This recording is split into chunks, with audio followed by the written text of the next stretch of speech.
घनेंद्र जी, कौन बड़ा मुद्दा, क्या बड़ा मुद्दा, काशी, कानपुर या फिर कश्मीर या फिर कोई और? देखिए साउथ भाई, निश्चित तौर पर आपने जो सवाल करा, सवाल तो भारतीय जनता पार्टी से बनते ही है, क्योंकि जो तीनों इंसिडेंट्स की बात कर रहे हो वहां पे भारतीय जनता पार्टी की सरकार है। काशी का मसला जब कोर्ट में है, तो कोर्ट में जब कोई मसला होता है तो चाहे कोई धर्म गुरु हो, चाहे इंडिविजुअल हो, किसी को भी बोलने का अधिकार नहीं है। आप कोर्ट को नहीं मानोगे, आप संविधान को नहीं मानोगे, आप कानून को नहीं मानोगे, आप लोकतंत्र को नहीं मानोगे। ये देश डेमोक्रेटिकल देश है, ये देश में लोकतांत्रिक प्रणाली से सारी चीजें चल रही है, संविधान के दायरे में चल रही है।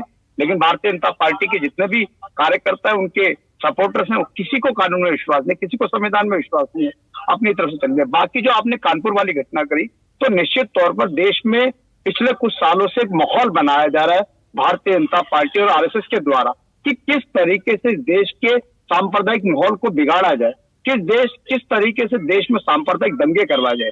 और सांप्रदायिक दंगों से किसको फायदा होता है? निश्चित तौर पर भारतीय जनता पार्टी को फायदा होता है।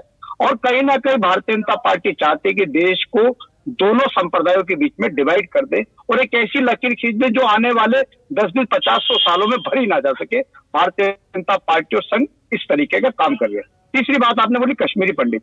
अरे कश्मीरी पंडितों के नाम पे किस तरीके की राजनीति इन लोगों ने करी, किस तरीके से एक फिल्म के पोस्टर चिपकाने का काम प्रधानमंत्री से लेके गृह मंत्री से लेके इनके तमाम नेता कर रहे थे और कह रहे कि ये हम कश्मीरी पंडितों के साथ है। अरे कश्मीर में पिछले महीने 9 कश्मीरी पंडित मारे गए। इस साल अब तक 18 लोग अपनी जान गंवा चुके हैं। लोग पलायन को मजबूर है। जो 1990 के दशक में हो रहा था, आज 2022 में वही हो रहा है। उस समय कांग्रेस की सरकार थी और आज भारतीय जनता पार्टी की सरकार है। सिवाय कश्मीरी पंडितों के नाम पे टुच्ची राजनीति करना, कश्मीरी पंडितों के नाम पे दिखावा करना, इसके अलावा भारतीय जनता पार्टी ने एक काम नहीं करा। और आज तो जम्मू कश्मीर में क्योंकि राष्ट्रपति शासन लागू है और जम्मू कश्मीर में गृह मंत्री की सरकार चल रही है, तो निश्चित तौर पर ये जितने 18 लोग मारे गए हैं और जहां पे जिस तरीके से कश्मीरी पंडितों को मजबूरन वहां से जाना पड़ रहा है, पलायन करना पड़ रहा है, अपना घर बार छोड़ना पड़ रहा है, अगर इसकी जिम्मेदारी किसी एक आदमी की बनती है तो अमित शाह की बनती है। गृह मंत्री है वो,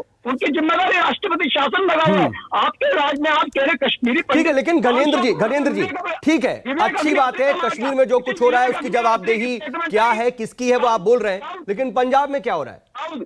मैं आ रहा हूं, मैं कह रहा हूं पंजाब में क्या हो रहा है? इंटेलिजेंस दफ्तर पर रॉकेट से अटैक हो जा रहा है, सरेआम एक सिंगर की मौत हो जा रही है।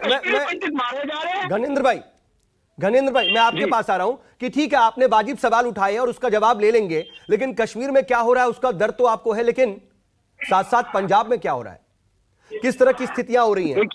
गैंग वॉर वाली आपको पूरी स्थिति मालूम है, एक तरीके से किस तरीके से सरेआम एक सिंगर की हत्या कर दी जा रही है। उसके अलावा रॉकेट अटैक हो जा रहे हैं आपके इंटेलिजेंस दफ्तर पर, कानून व्यवस्था को लेकर के बड़े सवाल हैं, वो भी तो देखना होगा। देखिए, मैं फिर वही कह रहा हूं कि पंजाब के अंदर हमारी सरकार है और हमें जिम्मेदार सरकार है, रिस्पॉन्सिबल सरकार है, और पंजाब के लोगों ने एक ऐतिहासिक मैंडेट, हिस्टोरिकल मैंडेट देके भगवंत मान जी की सरकार बनाई है और पहले दिन से हमारी सरकार वॉर स्केल पे काम कर रही है। पहले दिन से माफियाओं पे, गुंडों पे और आपराधिक तत्वों पे लगाम लगाने की हमने काम शुरू कर दिया है। सारे हमने एसएसपी को फ्री हैंड दे दिया। हमने बोल दिया कोई गुंडा, कोई गैंगस्टर, कोई माफिया। लेकिन ये भी तो सच है ना कि आपने सिक्योरिटी हटाई और 24 घंटे के अंदर एक बड़ी वारदात को अंजाम दे दिया गया, ये आपकी भी तो चूक रही। फिर देखिए जैसे ही वो घटना हुई, तुरंत पंजाब पुलिस ने कार्रवाई की।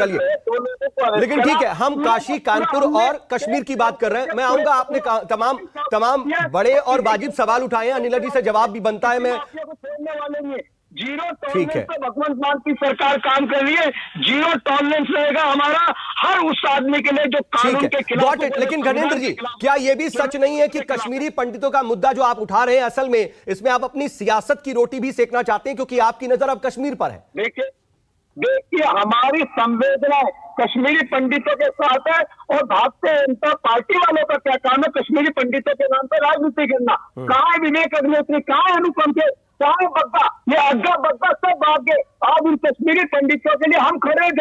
ठीक है, कश्मीरी पंडितों की बात हो रही है तो मुस्लिम लीग के प्रेसिडेंट मतीन खान साहब भी जुड़ गए। घनेंद्र भाई, मैं आऊंगा आपके पास। घनेंद्र भाई, मैं आता हूं। मतीन खान साहब, स्थिति घाटी में क्या है? क्या वाकई आज 32 साल पहले की तस्वीर दोहराई जा रही है और 30 साल पहले की पुनरावृत्ति हो रही है, लेकिन सरकार फौरन ट्रांसफर भी कर रही है, लोगों को कह रही है कि हम सुरक्षित माहौल देंगे। अनिला जी को भी आपने सुना होगा, क्या वाकई घाटी में वैसे ही हालात हैं? देखिए, मुझे बेइंतहा अफसोस है, मैं वहां के जब मनाजिर देख रहा हूँ आपके टीवी चैनल पे और भी चैनल पे, कि जिस तरह से लोग अपने घर बार को, मतलब जो उनका जो बेसिक घर होता है उसको छोड़ करके जब वो सिलेंडर लेकर के या कपड़े या सामान लेकर के जाते हैं, मेरा दिल रो रहा है, बहुत ज्यादा अफसोस है। और मैं समझता हूँ कि ये जिस तरह से वहां पर लोगों का गुस्सा था, बहुत दिनों से वहां पे धरना प्रदर्शन कर रहे हैं, मगर आज देखें कि कोई भी हाल में, किसी भी हाल में मजलूम के साथ कोई नहीं खड़ा है, खास करके बीजेपी सरकार। मजलूम उस कौन तरह है? से पूरा तरह से दोषी है। और जिस वक्त आपके जैसे चैनल्स ने, जो मीडिया चैनल्स ने, मीडिया हाउस ने जब उनकी नाकामियों को गिनाना शुरू किया, तो वो उससे भड़क गए और भड़कने के बाद बाकायदा सुनियोजित तरीके से कानपुर पे ला करके उसको डाइवर्ट कर दिया। अच्छा, क्योंकि जिस तरह से जफर हाशमी और उनकी टीम ने जिस तरह से एक शांतिपूर्ण बंद का आह्वान किया था, और उसके बाद जब उनको ये पता चला कि साहब राष्ट्रपति और प्रधानमंत्री का प्रोग्राम है, तो उन्होंने वो कॉल को वापस भी ले लिया। और वो कानपुर के एडमिनिस्ट्रेशन ने शाम को इस बात को एडमिट भी किया। आफ्टर जो वहां पर दंगा हुआ है, उसके दंगे के बाद उन्होंने एडमिट भी किया। लेकिन ये भी तो मानेंगे ना कि फिर उसके बाद वो माने नहीं और ठेले पे भर भर के पत्थर आए। बिल्कुल बिल्कुल, आपने बहुत सही खालिद मियां आप कह रहे हैं कि ठेले पे, मैंने वो वीडियो देखे हैं, अगर ना हो तो मैं आपको भेज दूं, मेरा ख्याल आप ही के चैनल पे देखे। वो ठेला किस साइड से जा रहा था? पुलिस साइड से जा रहा था। अच्छा, जिस साइड पुलिस थी और गमछाधारी लोग थे, जो जिसको आइडेंटिफाई किया जा सकता है कौन लोग हैं, वो लोग बाकायदा पत्थर ले करके, और जो अभी तक पुलिस की कार्रवाई हो रही है और जो मीडिया रिपोर्ट्स आ रही हैं, जो तस्वीरें सीसीटीवी फुटेज की आ रही हैं पत्थरबाजी की, वो ऑल टुगेदर उल्टी है, यानी कि आपके मुताबिक तस्वीर बिल्कुल जुदा है। मैंने तो तमाम चैनल्स पे देखा है। मेरे पास वो वीडियोस भी हैं, जो पुलिस साइड में, जिस साइड में पुलिस है, गमछाधारी लोग हैं, भगवाधारी क्यों नहीं आप लोग वो हैं, वीडियो ले जाकर के आप पुलिस को सबमिट कर रहे हैं? क्यों नहीं फिर आप एक जिम्मेदार नागरिक का एक फर्ज अदा कर रहे हैं? दिखाइए और बताइए और फिर उस पर कार्रवाई की मांग कीजिए। कि वो सब वीडियोस ऑलरेडी मौजूद हैं और उसके बाद में वो ठीक है, अच्छी बात है, लेकिन आप ये कह रहे हैं ना कि उन वीडियोस को नजरअंदाज किया जा रहा है। अगर नजरअंदाज किया जा रहा है तो आप अपना क्या फर्ज निभा रहे हैं? कितने लोग गिरफ्तार हुए हैं वहां पर, और उसमें से कितने वो लोग हैं जिन्होंने पहले अटैक किया है? मैं मान गया, मैं मतीन साहब आपकी बात मान रहा हूं, समझ गया मैं आपकी बात, लेकिन अगर आपको लग रहा है कि अपोजिट रिएक्शंस हो रहे हैं या अपोजिट कार्रवाई हो रही है, तो आप इसमें इसके हक में कितनी बार आवाज उठा रहे हैं? आप क्यों नहीं जा रहे हैं उन वीडियोस का हवाला देकर कह रहे हैं कि इन्हें भी गिरफ्तार कीजिए या पुलिस पर ही आप सवाल कीजिए? आपके पास लोकतांत्रिक अधिकार है। माध्यम से आवाज कर रहा हूं कि भाई उन लोगों को भी गिरफ्तार मतलब टीवी पर ही आप भी बयानबाजी करेंगे, बस ठीक है, और जमीन पर जाकर के लड़ाई नहीं लड़ेंगे? ठीक है, बहुत अच्छी बात, चलिए समझ गया, ठीक है। स्वामी चक्रपाणी, मैं आपके पास आना चाह रहा था सर, काशी की बात करेंगे, लेकिन एक जरा इनपुट है अमित के पास। अमित, क्या जानकारी? इस वक्त दिल्ली में आप मौजूद है जंतर मंतर पर।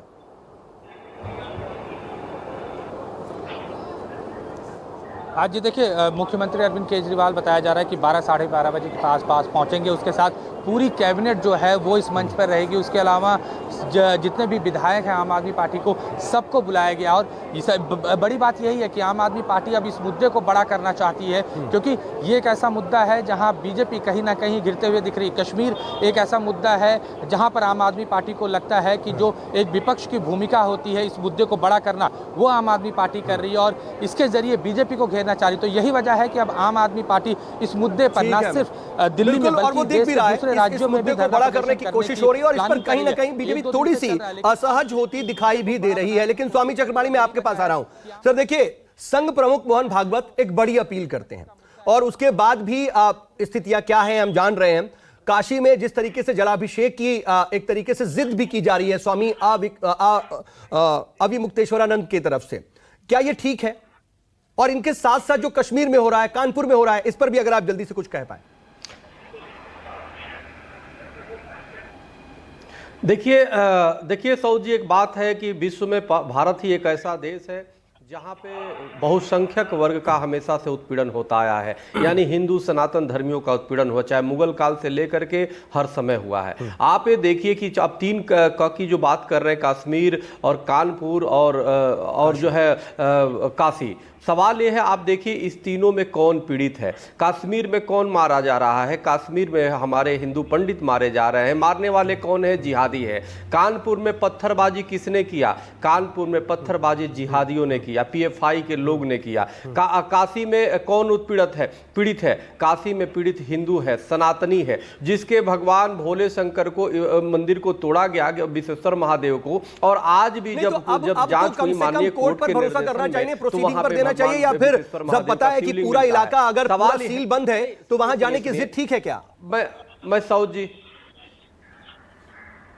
स्वामी अभी मुक्तेश्वरानंद सरस्वती एक सनातनी हैं, एक जिम्मेदार संत हैं, और वो धार्मिक प्रवृत्ति के व्यक्ति हैं। वो जानते हैं कि हमें क्या करना चाहिए, और हर व्यक्ति का, धार्मिक व्यक्ति का कर्तव्य होता है। सनातन धर्मियों की आस्था है भगवान शिव में। जो 1585 में महाराजा टोडरमल ने जिस विश्वेश्वर महादेव को बनाने का कार्य किया, जिसको औरंगजेब ने 18 अप्रैल 1669 को तोड़वाने का फरमान जारी किया, आज वो प्रगट अगर हो गए, आज दिखाई दे दिए, और वो कितने सालों से वजू वहां पे हो रहा था, तो अगर कोई भक्त चाहता है वहां पे जलाभिषेक करना, उनका पूजा पाठ करना, इसमें कौन सा अपराध है? ठीक है, अच्छी बात है, लेकिन स्वामी जी, और जो कोई भी इसलिए शासन प्रशासन, ठीक है, अच्छी बात है, आप अच्छी बात कह रहे हैं कि वो धार्मिक प्रवृत्ति के हैं, तो क्या फिर आप भी उनके साथ जाएंगे? आप भी धरने पर बैठेंगे? फिर आप भी जितने धार्मिक प्रवृत्ति के व्यक्ति हम जानते हैं, वो अकेले क्यों? फिर वो अकेले ही क्यों जा रहे हैं? फिर तो मुझे लगता है आप सभी लोग एक साथ आ जाएंगे।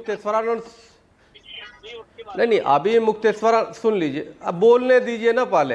अभी मुक्तेश्वरानंद सरस्वती जी हमारे मित्र हैं, भाई हैं, और पूरा साथ और समर्थन है, और निश्चित रूप से वहां पूजा पाठ करेंगे हम लोग, और वहां पे जाएंगे, जरूर जाएंगे, क्यों नहीं जाएंगे? पूरे देश के, विश्व के सनातन धर्मियों की वहां से आस्था जुड़ी हुई है, लेकिन कोर्ट का भी हमें सम्मान करना है। हम चाहते हैं कि माननीय समय अब इजाजत नहीं दे रहा है। आपकी बात लेकिन आ गई कि आप इस पूरे मुद्दे पर क्या स्टैंड रखते हैं, और अनिला जी जवाब ले पाता, लेकिन उससे पहले ही वक्त अब इजाजत नहीं दे रहा। लेकिन कुल मिलाकर के स्थिति यह है कि काशी हो, कश्मीर हो, या फिर कानपुर, वहां पर जो हलचल हो रही है, जो स्थितियां हो रही हैं, वो नहीं होनी चाहिए, और जिम्मेदार व्यक्ति अगर जिम्मेदारी से अपना काम करे तो शायद ये स्थितियां बिल्कुल अलग नजर आएंगी। आप सभी मेहमान हमारे साथ जुड़े, इसके लिए आपका बहुत बहुत शुक्रिया। नमस्कार, मैं हूं मानक गुप्ता। अगर आपको हमारा ये वीडियो पसंद आया हो तो इसे लाइक और शेयर जरूर करें, और हां, हमें सब्सक्राइब और फॉलो करना ना भूलें, ताकि आप देश और दुनिया की कोई खबर मिस ना करें। तो जुड़े रहिए हमारे साथ और देखते रहिए न्यूज़ 24।